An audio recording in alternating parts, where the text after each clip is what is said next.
জয়ী দুই প্রার্থীর শপথ ঘিরে এখনো পর্যন্ত জটিলতা অব্যাহত। বিধানসভাতেই শপথ নিতে অনড় তৃণমূল কংগ্রেসের জয়ী দুই প্রার্থী, অন্যদিকে জল্পনা বাড়িয়ে দিল্লিতে তৎপরতা রাজ্যপাল বোসের। রাজ্যপালের বিরুদ্ধে রাষ্ট্রপতির কাছে নালিশের প্রস্তুতি। আমরা সমস্ত বিষয়টাই বুঝে নেওয়ার চেষ্টা করব, কারণ তার মধ্যে মুখ্যমন্ত্রী মমতা বন্দ্যোপাধ্যায়ও বিস্ফোরক অভিযোগ তুলে দিয়েছেন।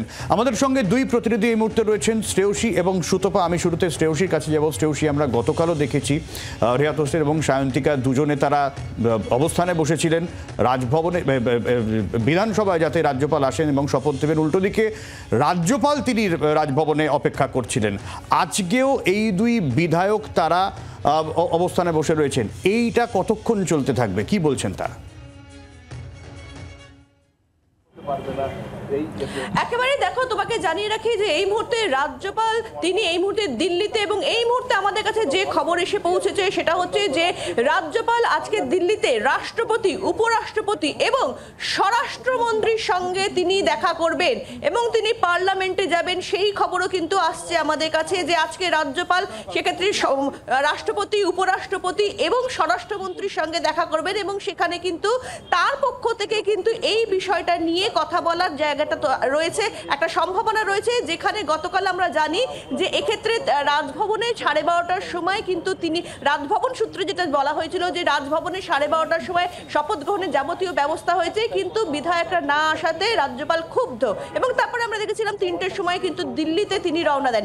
অন্যদিকে এই মুহূর্তে বিধানসভার যে চিত্রটা সেটা তোমাকে দেখাবো, যেখানে কিন্তু দুই জয়ী প্রার্থী তারা গতকাল তারা রাজভবনে তারা বলে যে চিঠি দিয়েছিলেন যে তারা 12টা থেকে 4টে অবধি অপেক্ষা করবেন। সেই অনুযায়ী তারা বিধানসভায় তারা 12টা থেকে 4টে অবধি অপেক্ষা করেছিলেন এবং আজকে তারা বি.আর. আম্বেদকরের যে মূর্তি রয়েছে বিধানসভা কক্ষ, সেই বিধানসভা কক্ষের বাইরে যে বি.আর. আম্বেদকরের মূর্তি রয়েছে সেই মূর্তির পাদদেশে কিন্তু দুই জয়ী প্রার্থী তারা এই মুহূর্তে কিন্তু বসে রয়েছেন, তারা অবস্থানে বসেছেন এবং তাদের হাতে রয়েছে বি.আর. আম্বেদকরের লেখা একটি বক্তব্য। সেই বক্তব্যের নির্যাস, যেখানে কিন্তু একটা লাইন খুব গুরুত্বপূর্ণ, in the case of a newly elected person it would not be necessary for him to go before the president or some other presiding authority appointed by the president মানে অবশ্যই তার মধ্যে রাজ্যপাল অন্যতম। এই ধরনের যে বক্তব্য, সেই বক্তব্য নিয়ে কিন্তু তারা বসে আছেন। কতক্ষণ থাকবেন? কারণ আজকে আমরা বুঝতে পারছি রাজ্যপাল তিনি নেই, আপনারা এই দাবিতে এখানে বসে আছেন, কতক্ষণ থাকবেন? মাননীয় রাজ্যপালকে কনস্টিটিউশনে উঠে গিয়ে এই ধরনের আচরণ করাটা মানুষ ভালো চোখে দেখছেন না, কারণ উনি আমাদের কনস্টিটিউশনাল হেড। তো উনি যদি নিজের মতো করে কাস্টমাইজ করার চেষ্টা করেন সেটা তো খারাপ দেখায় না। তো আমরা ওনাকে মনে করিয়ে দিতে চাইছি যে আপনি যে মাননীয় রাজ্যপাল আপনি যেতে পারেন না কনস্টিটিউশনের ঊর্ধ্বে, এবং ডক্টর বি.আর. আম্বেদকর যা বক্তব্য রেখেছেন, কোটেশন নিয়ে আমরা বসেছি, আমরা নিজের মতো লিখিনি, সেটার ঊর্ধ্বে আপনি নন। দয়া করে নিজের চেয়ারের মর্যাদাটা আপনি রাখুন এবং আমাদের সম্মানটা যেটা আপনার প্রতি আছে সেটাও যাতে আমরা বজায় রাখতে পারি সেই ব্যবস্থা করুন। মাননীয় স্পিকারকে সেই অথরিটি দিন যাতে আমরা এখানে বিধানসভায় শপথ বাক্যটা পাঠ করতে পারি। গতকাল আপনারা রাজ্যপালকে একটা চিঠি দিয়েছেন, তার কোনো উত্তর পেয়েছেন? না, উনি কোনো পরোয়াই করছেন না।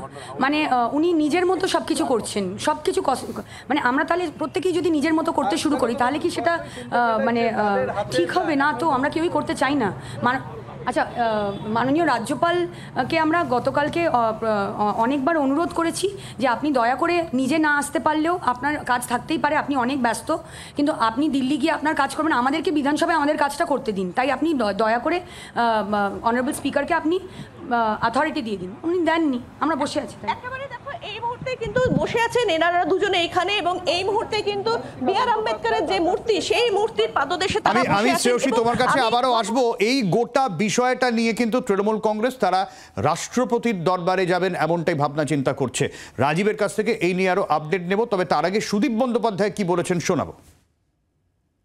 দুই বিধায়ক সায়ন্তিকা বন্দ্যোপাধ্যায় এবং রেয়াত হোসেন তারা নির্বাচিত হয়েছেন উপনির্বাচনের মাধ্যমে, কিন্তু রাজ্যপালের তরফ থেকে তাকে বারবার আমাদের রাজ্যের বিধানসভা স্পিকার অনুরোধ করার সত্ত্বেও তিনি এই শপথ গ্রহণ অনুষ্ঠানটিকে সার্থক হতে দিচ্ছেন, বাধার সৃষ্টি করছে, স্পিকার অফিসের সঙ্গে কোনো যোগাযোগ করছেন। সেই জন্য আমরা মনে করি আমাদের বর্তমান রাজ্যপাল তিনি চাইছেন এই বিধায়ক দুজন রাজভবনে চলে যাক এবং রাজভবনে গিয়ে শপথ নেন। কিন্তু আমাদের মহিলা বিধায়করা এখনই বললেই রাজভবনে যেতে প্রস্তুত নন। তার বিস্তারিত কারণ আমি ব্যাখ্যা করছি, কিন্তু আমি এইটুকু বলতে চাই, আমাদের মাননীয় স্পিকার নিজে চেষ্টা করছেন, যদি প্রয়োজন পড়ে তিনি রাষ্ট্রপতির সঙ্গে সাক্ষাৎ করবেন। দরকার হলে আমাদের পশ্চিমবাংলায় আমরা যারা তৃণমূল কংগ্রেসের লোকসভা রাজ্যসভার সাংসদ, আমরা তারা গিয়ে সাক্ষাৎ করব।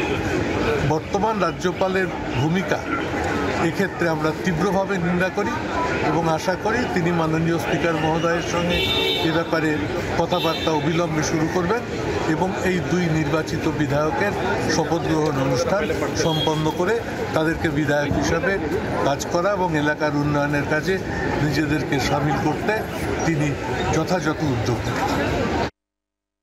এই জায়গা থেকে আমি রাজীব আবারও রাষ্ট্রপতির দ্বারস্থ হচ্ছে তৃণমূল কংগ্রেস এবং সেই অভিযোগের প্রেক্ষিতে আবারও সেই রাজ্যপাল। সব্যসাচী, একেবারেই দেখো, রাজ্যপালের বিরুদ্ধে রাষ্ট্রপতির দ্বারস্থ তৃণমূল কংগ্রেস এবং তারা রাষ্ট্রপতির দ্বারস্থ হবেন রীতিমতো হুঙ্কার দিয়েছেন এবং সংসদে দাঁড়িয়ে রাজ্যপাল এবং এই যারা উপনির্বাচনে জয়ী বিধায়ক তাদের শপথ গ্রহণ নিয়ে যে বিতর্ক রাজ্য জুড়ে চলছে, যে বিধায়করা ধর্নায় বসেছেন সেই ইস্যুটি এখন দিল্লিতে পৌঁছে গিয়েছে। সংসদ ভবনে দাঁড়িয়ে সুদীপ বন্দ্যোপাধ্যায়, তৃণমূল কংগ্রেসের লোকসভার দলনেতা, তিনি বলছেন যে রাজ্যপাল তিনি ঠিক আচরণ করছেন না এবং রাজ্যপাল ইচ্ছাকৃতভাবে বিধায়কদের শপথ গ্রহণ অনুষ্ঠান আটকে দিয়েছেন। শুধু তাই নয় সব্যসাচী, সুদীপ বন্দ্যোপাধ্যায় তিনি বলছেন যে তারা অর্থাৎ তাদের দল তৃণমূল কংগ্রেস রাজভবনে তাদের মহিলা বিধায়কদের পাঠাতে চাইছেন না। যদিও এর মধ্যে কি বক্তব্য রয়েছে খোলসা করে তিনি বলেননি, তিনি বলছেন আর ব্যাখ্যায় যাব না। এর মধ্যে কি রাজ্যপালের বিরুদ্ধে যে নারী নির্যাতনের অভিযোগ উঠেছিল, শ্লীলতাহানির অভিযোগ উঠেছিল কারোর বিরুদ্ধে, সেই বিষয়টি রয়েছে, সেই কারণে রয়েছে। কারণ আমরা এর আগে দেখেছি মুখ্যমন্ত্রী মমতা বন্দ্যোপাধ্যায় তিনিও বলেছেন যে রাজভবনে ডাকলে তিনিও আর যাবেন না। সেক্ষেত্রে নবনির্বাচিত যারা বিধায়ক তাদের শপথ গ্রহণে রাজভবনে যাওয়া তৃণমূল কংগ্রেস তারা বলছেন যে যাবে, তারা তাদের বিধায়কদের পাঠাবেন না। সেক্ষেত্রে রাজ্যপাল যদি ব্যস্ত থাকেন তিনি অথরিটি দিতে পারেন, অথরাইজ লেটার দিতে পারেন স্পিকারকে, সেক্ষেত্রে তিনি তাও দেননি, যার ফলে শপথ গ্রহণ আটকে রয়েছে। আর সেই কারণে রাষ্ট্রপতির কাছে নালিশ নিয়ে যাবেন তৃণমূল কংগ্রেস, এমনটাই সুদীপ বন্দ্যোপাধ্যায় জানালেন। অনেক ধন্যবাদ রাজীব। আর সুদীপ বন্দ্যোপাধ্যায় যে ইঙ্গিতটা করলেন, মুখ্যমন্ত্রী মমতা বন্দ্যোপাধ্যায় সরাসরি তিনি অভিযোগ করলেন এবং সরাসরি সেই কথাটা বলে দিলেন। কেন সায়ন্তিকা বন্দ্যোপাধ্যায় এবং আরেকজন আছেন যে তারা হচ্ছে রাজভবনে যাবেন না, স্পষ্ট বক্তব্য রেখেছেন মুখ্যমন্ত্রী মমতা বন্দ্যোপাধ্যায়। কি বলেছেন শুনব। আজকে জেতার পরেও 1 মাস ধরে আমার এমএলএরা বসে আছে, গভর্নর ওত দিতে দিচ্ছে না। মানুষ সিলেক্ট করেছে, ওনার কি অধিকার আছে তাদের ওত দিতে না দেওয়ার? উনি স্পিকারকে অথরাইজ করবেন, ডেপুটি স্পিকারকে অথরাইজ করবেন, না হলে নিজে অ্যাসেম্বলিতে যাবেন। ওনার রাজভবনে কেন সবাই যাবে? রাজভবনে যা কীর্তি কেলেঙ্কারি চলছে তাতে মেয়েরা যাতে ভয় পাচ্ছে আমাকে কমপ্লেন করেছে। বাংলার আওয়াজ, বাঙালির আবেগ, জি 24 ঘন্টা।